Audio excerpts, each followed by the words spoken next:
Olá, muito boa noite. Você já está assistindo o Consumidor em Pauta, um programa de utilidade pública da TVE que a gente apresenta aqui todas as noites, de segunda a sexta-feira.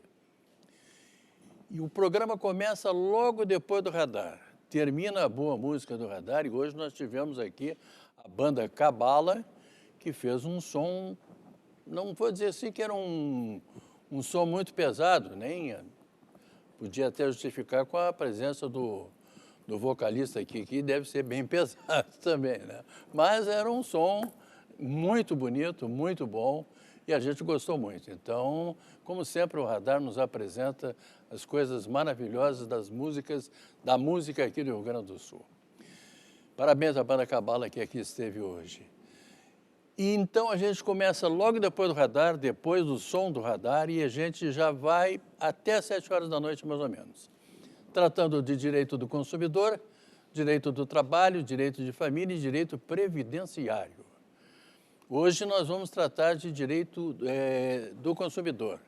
E vocês podem participar, vocês devem participar do programa, mandando perguntas através do nosso e-mail, que é consumidorempauta@tve.com.br, através do nosso telefone 32 30 15 30, ou então mandando um WhatsApp para o nosso celular, que é 985 946 773, o prefixo é 51, como todos sabem, né?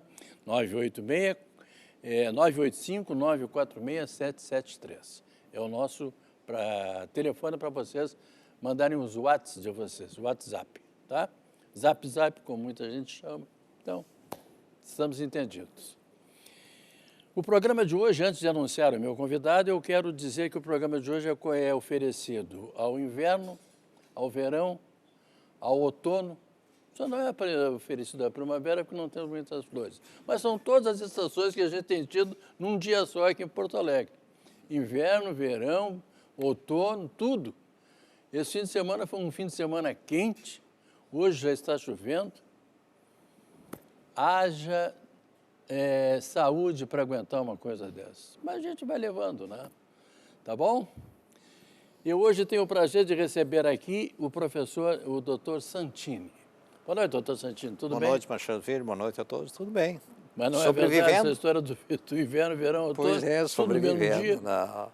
Por isso que eu acho que o gaúcho, vivendo no Rio Grande do Sul, ele se adapta em qualquer clima do mundo. Porque nós somos, na realidade, somos sobreviventes. Sobreviventes. Tá bom, então. Doutor Santini, que nosso parceiro aqui desde o começo do programa aqui. De 2004, não é? 2004, 2000, Então, tem muita coisa. Se a gente fosse contar as histórias que a gente tem aqui para contar, passaria o programa inteiro. Mas a gente tem muitas perguntas. E eu quero aproveitar, doutor Santini, para começar logo com as perguntas de hoje. A primeira é do Martins, que mora aqui em São Leopoldo. Ele vendeu um apartamento da Coab há mais de 30 anos. Agora ele foi abrir uma conta e ficou sabendo que ele está no SPC por falta de pagamento do IPTU desde 2015. E o Martins quer saber o que ele faz, doutor Santini. Antes de responder a pergunta do Martins, vou pedir licença ao Machado. Tem claro. Telespectadores, aí uma galera especial, né, jovens lá de Santa Maria do Herval, que me encontraram. Então, ao Vitor, a Adelar, a Marlise, o Schumar Leffel, que é o supermercado lá do Bela Vista, o Vander aqui da Autoglass, o Ezequiel e o Mário Mercado da Tifu Veículos, são telespectadores, né, assíduos desse programa e que têm dado muitos elogios e multiplicado. Mas vamos lá, nós temos muitas perguntas, Martins, aí de São Leopoldo. Importante primeiro fazer a pergunta, complementar a pergunta do Martins, se ele fez um contrato de gaveta ou se ele fez a transferência através de escritura, né, para o novo comprador. E essa é uma pergunta importante. Há 30 anos que ele vende um imóvel, seja da Coab, se ele fez uma transferência do financiamento, bom, tudo documentado, etc., encerra, para fazer uma transferência, uma venda, ele tem que apresentar o imóvel, kits de qualquer tipo de tributo, né? Certo. Então, primeira coisa. Agora, se ele não fez, né, e fez um contrato de gaveta, e aí não, ele passa a ser o titular permanente. Então, tem que verificar.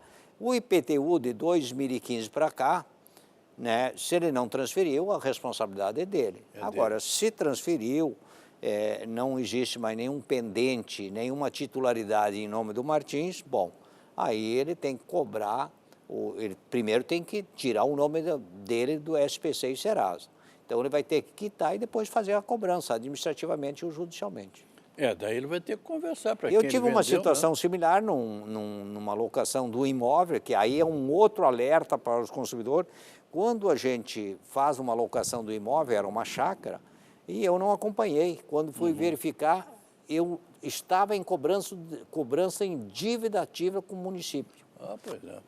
E aí o seguinte, o que eu fiz? Paguei e entrei com uma ação de cobrança ao inquilino. Cobrança das Judicial pessoas, junto ao inquilino. A dona Laís mora na cidade de Portão. E a dona Laís comprou, no Natal de 2017, 2 tablets, um para cada filho. Ela gastou, na ocasião, R$ 1.300. Mas os tablets nunca funcionaram direito. Ela disse que, inclusive, pagou garantia estendida. Coloquei na justiça no final de agosto. A ação completa, aliás, no final de agosto, a ação vai completar 1 ano. Mas até agora o juiz não se pronunciou. Ele está com medo de ter que arcar com os prejuízos, doutor Santini. Bom, Laís, ela ingressou com uma ação judicial, a gente não sabe se é uma ação judicial, né, especial ou justiça comum, se ela tem advogado ou não tem, mas em qualquer circunstância, ela tem todo o interesse, se ela tem advogado, faz através do advogado, e se ela não tiver, ela pode ir lá conversar com o juiz, para ter uma previsão. Na justiça comum, em média, um conflito desse tipo leva de 6 a 8 meses. Aliás, na justiça especial. Na justiça comum, um pouquinho mais lento, né? Pelo aumento de demandas que tem junto à justiça do Brasil como um todo, não é só no Rio Grande do Sul. Então, em tese, Laís, os 2 tablets têm garantia estendida, então estão cobertos.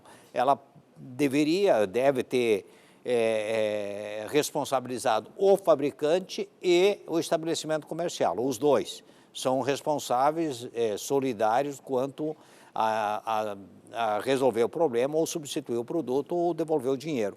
Então fica tranquilo, mas acompanha. Claro. Ou através do advogado ou diretamente na justiça. E se é na justiça comum, esse prazo de 1 ano está mais ou menos dentro do prazo. Está dentro do prazo, Agora, uma grande chance, nessa situação da pergunta, dela sair vitoriosa dessa ação, não tem a menor dúvida. A pergunta agora que nos chega é de um telespectador que não quer se identificar, ele pediu para não citar o nome dele, ele mora em Gravataí. Ele faz a seguinte colocação, doutor Santini. Ao anunciarem uma televisão por certo valor numa loja, fui comprar. Lá alegaram que tinha terminado a promoção. Aí comentei que o panfleto continuava na frente da loja. Então, retiraram do local. Eles mandaram eu procurar outra loja. Ele quer saber se isso é correto, pois o panfleto continuou o dia todo e ele, inclusive, gravou com o celular dele lá o panfleto. Olha, telespectador de Gravataí que não quer se identificar, é um direito que ele tem. Primeiro, qualquer anúncio, qualquer propaganda não pode ser enganosa, nem da dupla interpretação. Tem que ser clara, precisa e objetiva. Bom, se o panfleto não estabelece, que é muito comum, enquanto durar o estoque, que também pode ser uma malandragem de alguns estabelecimentos comerciais, né? Se não tiver isso, é propaganda enganosa. Ele pode fazer uma denúncia, sim, aí no próprio PROCON de Gravataí, mas principalmente na Delegacia do Consumidor, porque é crime. Então, e outra, eles tiveram, se não tiver essa informação enquanto durar o estoque, a promoção deveria estar em vigor. E, como consequência, eles têm que garantir esse anúncio e essa oferta. Então, eles foram lá e retiraram do local e depois, né, o panfleto continuou o dia todo. Então, o que ele deve fazer? ele fotografou, faz uma denúncia no PROCON e na Delegacia do Consumidor, a não ser que tenha essa observação. E aí um alerta para as agências de publicidade, que também a loja pode ter feito o anúncio por conta própria. Mas a agência de publicidade, normalmente, ela respeita o Código de Defesa do Consumidor, jamais faz um anúncio que pode deixar dúvida ou ser enganoso. A próxima pergunta vem aqui de Nova Santa Rita, e a telespectadora é a Dona Santa. Ela diz que o marido dela tem uma dívida e no momento não está conseguindo pagar. Não é só ele, Dona Santa. Fique tranquilo. Tem muita gente, fique tranquila até por ali, né? Mas tem muita gente que está nessa situação, lamentavelmente. A loja liga e manda mensagem todos os dias. Meu marido já falou que assim que ele puder, ele vai pagar. Mas eles chegam a ligar mais de 3 vezes por dia. Ela quer saber se isso está certo e o que ela deve fazer. Não, nossa consumidora aí de Santa Rita não está certo, não pode causar nenhuma intranquilidade, principalmente no domicílio ou no trabalho, né, do devedor. Dever, tudo bem, e o próprio esposo dessa consumidora aí, da Santa, de Santa Rita, Santa, ela já afirmou que ele não tem condições, mas quer pagar. Então, é uma situação passageira, espera-se, né?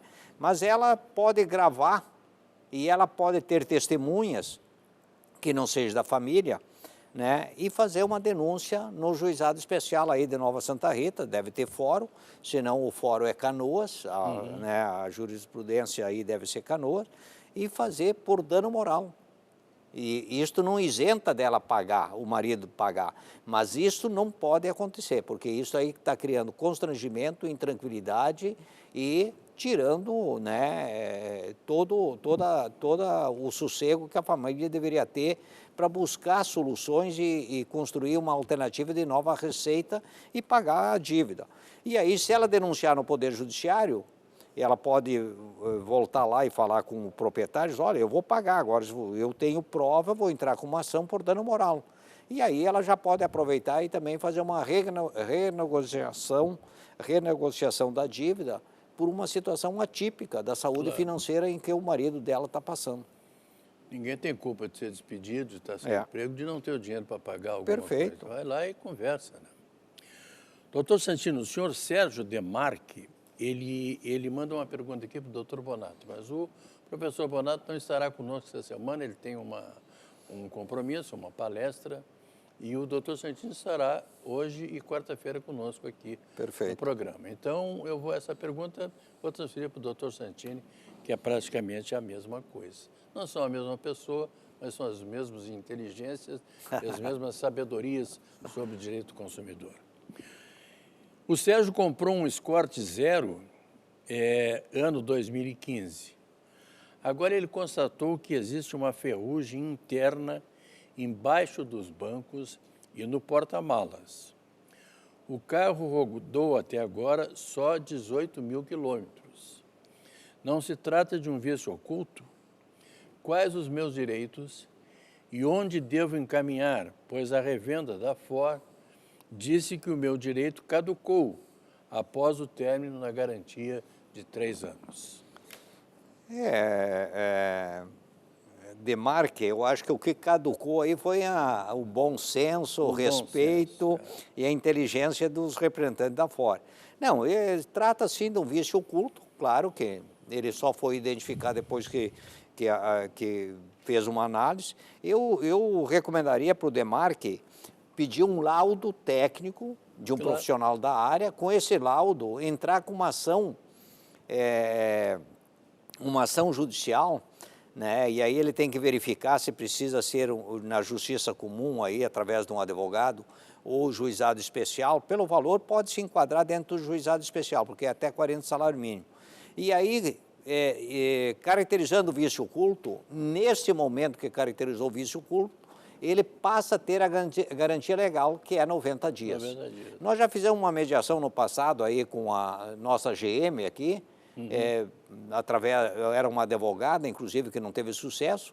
Com 2 telefonemas nós superamos. Era um problema de embreagem, né, num carro que não tinha, estava em torno de 3 anos. Uma peça e uma lataria não é fabricada, ainda mais em carro novo, para não... Durante 4 anos, que ele tem aqui. Aparecer ferrugem menos em 3 anos. É. Então, é caracterizado aí talvez um vício oculto na lataria e ele pode conseguir através do primeiro passo, que é o laudo técnico de um profissional da área. Doutor Santini, a dona Silvia aqui de Porto Alegre, essa pergunta chegou agora por telefone, ela quer saber se a imobiliária pode cobrar 30% de uma rescisão contratual. Ou seja, passou para o locador 30% a menos porque o locatário entregou o imóvel antes e teve perdas, segundo a imobiliária. Segundo alega a imobiliária. O contrato é de 10% sobre o aluguel.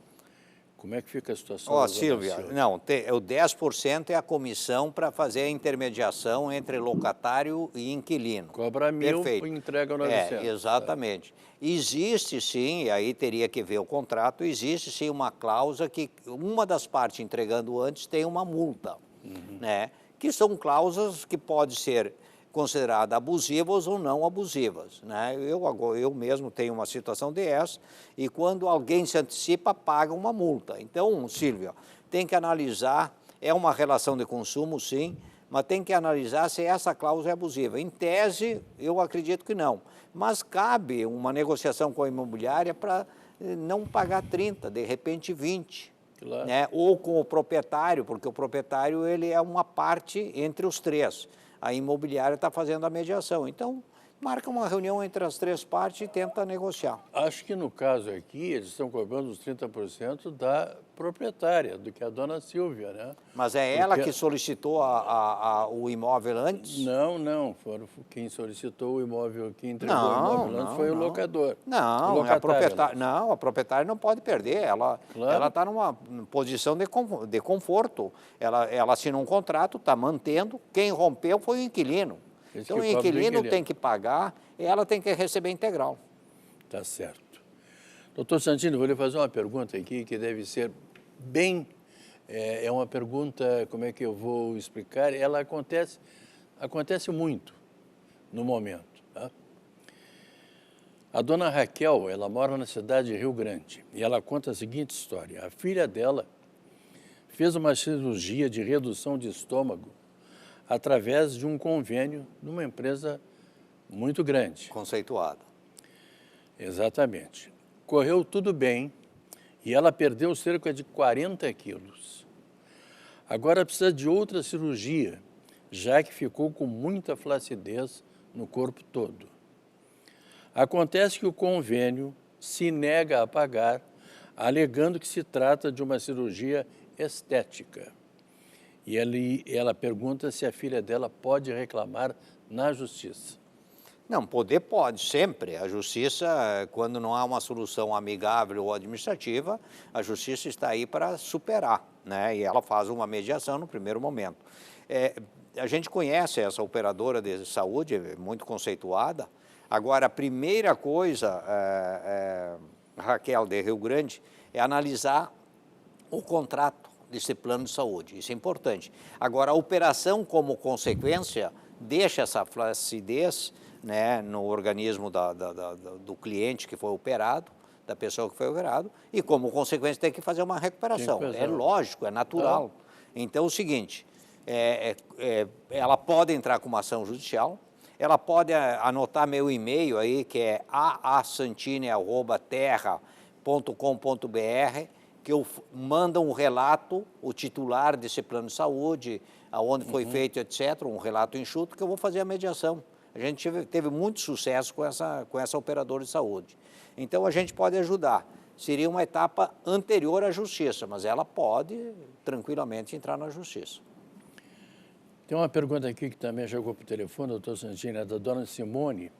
Ela diz o seguinte, que a CE, que é a Companhia Estadual de Energia Elétrica, botou o nome dela no SPC e no Serasa.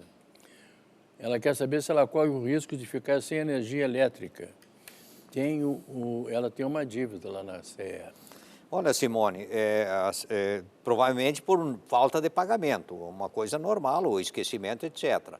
O que deve haver, e tem uma regulamentação da Anatel, e quem representa, aliás, da Anatel, não, da Anatel é telecomunicação, quem representa a ANEEL aqui no estado é a própria Agergs. Então, é o seguinte, antes de ir para o SPC Serasa, deve ela ter sido comunicada formalmente por carta registrada que tem passos, né, e prazos para pagar. Não tendo, poderia ter ocorrido o corte, inclusive. Então, poderia ter ocorrido antes de ir para o SPC e Serasa. O SPC e Serasa é uma situação posterior a isso. Então, se ela foi, ou foi por, não sei por quê, mas de qualquer forma, ela tem o risco, sim, se já está no SPC e Serasa, de ser cortada a energia, mesmo que é um bem essencial, contínuo, com qualidade e com segurança. Agora, a Simone pode ligar lá para a Agergs, que é 3288-8800, e falar com o ouvidor Mesquita. Aí ele pega todos os dados da Simone e faz a mediação junto à CE e dá um retorno objetivo. Tá bom, não que a nossa resposta não seja objetiva, mas tá certo. No sentido de esclarecer melhor. De esclarecer melhor, tá certo. O senhor Gilberto mora na cidade de Butiá, doutor Santini, e ele quer saber se quem fez acordo dos planos Bresser e Verão leva muito tempo para receber. Ele disse que já se passaram 4 anos e o banco não respondeu nada para ele. Como diz o gaúcho, essa é uma pergunta de cair o butiá do bolso. Caiu os butiá do bolso. Não, mas o Gilberto, se ele fez acordo, aliás, isso foi homologado para o STF, coisa. Claro. Se fez o acordo, tem uma escala ali, em termos de valor. Ele deve ficar permanentemente em contato com o banco, né, para não perder prazo. Se ele fez o acordo, ele vai receber dentro do que foi prometido na assinatura desse acordo. Agora, o banco não cumprindo, ele pode, o Gilberto aí de Butiá, ele pode denunciar esse banco no Banco Central, por descumprimento de acordo. Então, matou a questão, mas acompanha, e isso aí foi pacificado, são diferenças de plano verão e plano Bresser, lá de 88, 89, 90, quer dizer, lá você vai 20, 30 anos quase. Então, acompanha aí Gilberto e conversa com o gerente. Se ele estiver lhe enrolando, denuncia no Banco Central. Pode fazer uma pergunta que vem também pelo telefone aqui, a dona Juliana, que mora no bairro Cristo Redentor, aqui em Porto Alegre, doutor Santini. Ela quer saber se existe alguma regulação para o tamanho do texto nas etiquetas promocionais, de maneira a não induzir o consumidor a engano ou interpretação. E ela dá um exemplo de uma loja conceituada aqui em Porto Alegre. Estão anunciando produtos, e bem grande, no texto, pelo preço de R$ 9,90. É o que consta na etiqueta. Mas apenas para a segunda peça. A primeira custa R$ 59,90. E muitos são os clientes que vão até o caixa desenganados ou informando quanto ao preço. Desinformados quanto ao preço. Ela quer saber se há regulação para que essas etiquetas tenham um padrão nas lojas, doutor. Juliana, aqui de Cristo Redentor de Porto Alegre, existe sim. Isto é uma prática que é para ocultar ou não deixar claro e preciso as informações que o consumidor precisa para tomar decisão. Ela pode, sim, denunciar no PROCON de Porto Alegre. É uma regulamentação por uma normativa do próprio Ministério da Justiça, que as informações de preço, validade, condições de pagamento, etc., tem que ser em língua portuguesa, clara, objetiva, completa, etc. E não pode ter aquela letrinha lá, pequenininha, que só com lupa a gente identifica, né? E isso aí é uma publicidade enganosa. Então, ela pode denunciar no PROCON, mas ela tem que provar através desse anúncio que está causando problema, não só com ela, mas com a coletividade. Então, denuncia e troca de fornecedor. Olha, é uma loja grande. É. A dona Silvia, ela mora aqui em Porto Alegre. Ela diz o seguinte: meu filho fez um investimento bancário, mas o banco faliu. Ele recebeu apenas a parte que é protegida por lei. Existe algum prazo para acionar a justiça e receber o restante? Olha, Silvia, em Porto Alegre, exatamente, os investimentos que a gente faz no sistema financeiro tem valores, né? Tem hoje valores de até 200, 300 mil reais, conforme o tipo de investimento, que são garantidos por leis. Fora isso aí, o banco veio sofrer a falência, aí tem aquela escala, né, e aquela prioridade do saldo que restou dessa falência, né, da instituição financeira, pagar primeiro tributos ao Estado, município e União, depois encargos trabalhista, previdenciário, etc., que são encargos, e depois colaboradores, né, rescisões contratuais dos colaboradores. E aí, depois, terceiro ou quarto, lá vem fornecedores, vem cliente, etc. Então, é uma situação que ela tem que acompanhar o processo de falência, que existe lá um responsável, e verificar se existe, né, sobra suficiente para pagar seus clientes e qual a hierarquia. Nós tivemos aqui agora há pouco uma situação aí de uma instituição que atuava aí, um Bitcoin aí em Novo Hamburgo, etc., né? Segundo informações que a gente tem aí, o saldo que existe não dá para pagar 20% dos clientes. Então, é uma situação delicada, a gente tem que verificar isso aí. Doutor Santini, o Paulo mora aqui em Porto Alegre. Ele diz o seguinte: minha filha mora no interior e veio passar as férias na minha casa. Decidi dar um presente para ela e fui até uma loja para escolher um celular.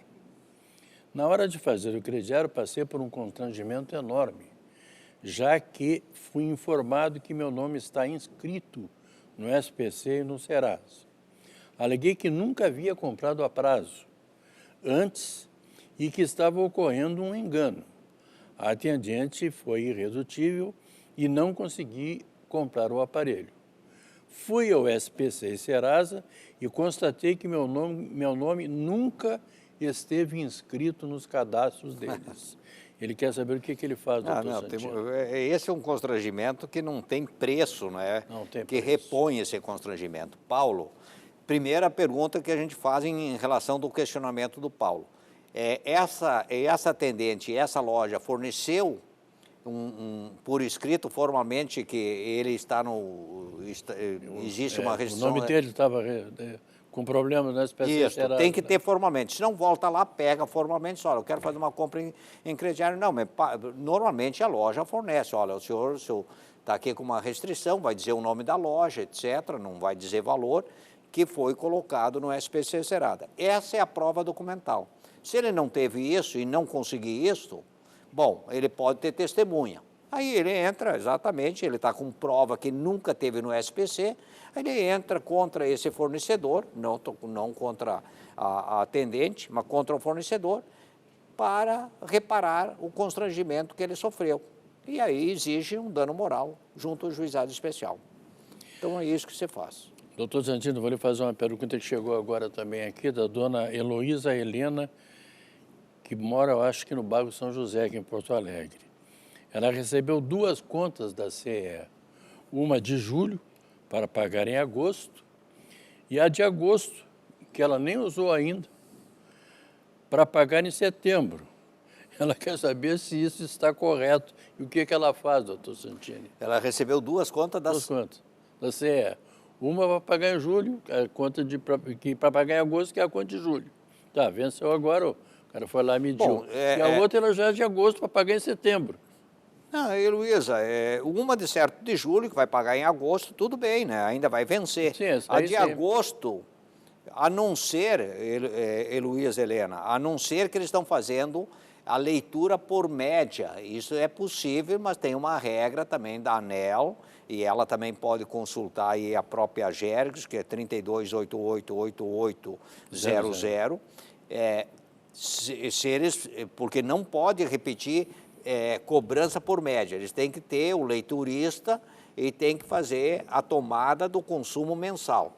Mas como é uma conta de julho, ela vai pagar em agosto e está recebendo de agosto, é estranho essa conta. Acho que houve engano. Ela pode entrar em contato com o 0800 da CE ou a própria AGERG orientar. Paga a primeira que vai vencer, a segunda descansa. Doutor Santini, tive um prazer muito grande de conversar com o senhor aqui. Olha, respondemos várias perguntas dos nossos telespectadores hoje. E lamento profundamente não ter podido atender todos. Mas fizemos força, né? Fizemos, e eles merecem todo o nosso carinho e nossa atenção, né? Porque é a sustentação desse programa. Doutor Santini estará de volta aqui nesse programa quarta-feira que vem, às 6h30. Eu quero lembrar que esse programa foi oferecido ao inverno, verão, outono, são as estações que nós estamos vivendo quase que todos os dias aqui em Porto Alegre. E lembrar também que amanhã eu estarei de volta aqui. Comigo estará o doutor Marcelo Armigliato de Jesus para tratar de direito do trabalho, às 6h30. Esse programa é repetido, o programa de hoje é repetido amanhã, às 7h da manhã. A todos vocês, muito obrigado, muito boa noite e até lá. Muito bem.